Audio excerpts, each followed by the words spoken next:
All right, I'm going to continue with my vlogs on Hombres and Conflicto. Yesterday was Saturday. I think it was 28th October.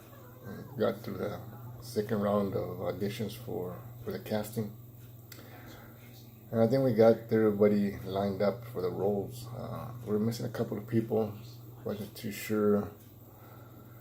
Deanna did a good job trying to get talent in there. It's hard in Orlando. It's hard to get, Orlando's not a really good place to do, I guess, filming. It's kind of limited. It's more of a tourist attraction. But regardless, for what we got going, I think the people that we got right now will do okay.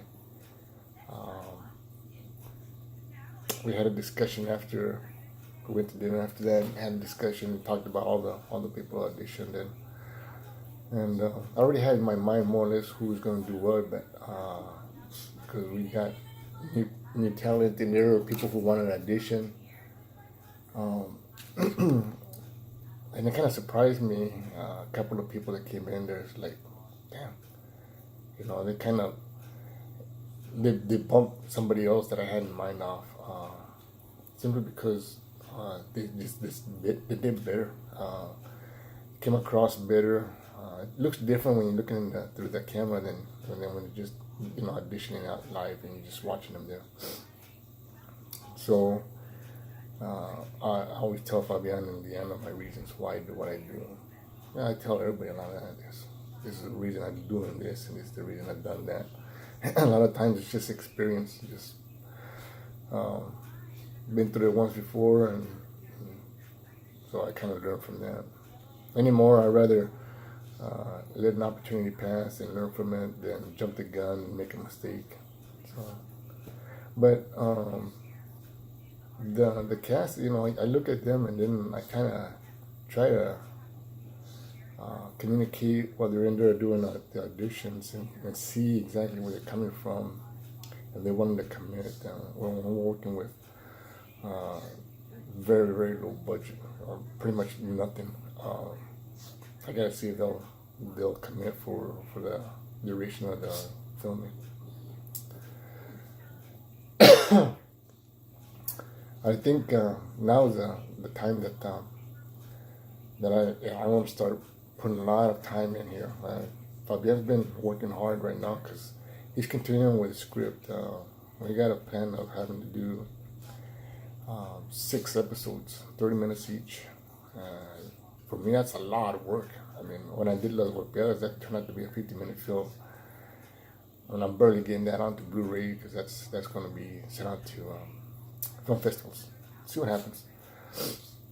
I want my work to be shown, and I'm sure the actors want their acting to be, out there also, performance to be shown. So, this one, right now we're at the end of October. The summers out here are brutal, and I just cannot see myself filming during the summertime. And that's something I had already told Fabian. He says, we got to take a break, because I still have to work. We all work full time. But summer times are there's too much going, and then I don't want to deal with the heat. I mean, it's dreadful enough having to work outside in the heat, much less having to film out there. It's just horrible. So, as far as filming and projects, I see ourselves active from, say, September all the way through the latest May. By April, I'm shutting things down as far as filming. So whatever work I got is going to be just pretty much post. At least I can take my time, and I'm inside the house and start cutting it up. So that's the plan. Is I think Deanna told Deanna, okay, this is who we're going to cast, and I think she was going to take care of communicating with everybody. My thing now is I gotta break up the scenes. Gotta look at people's schedule, see what I can get. See when I can get the people at certain times together, so I can start figuring out when we're gonna shoot dates, and that's gonna be coming up here pretty quickly. Because in order for me to get this project done, I need to start filming now. So, anyways, that's where we're at with this. So Fabian is definitely going to be in it. So those of you who are following Fabian, he's going to be in Hombres and Conflicto. So, now stay tuned.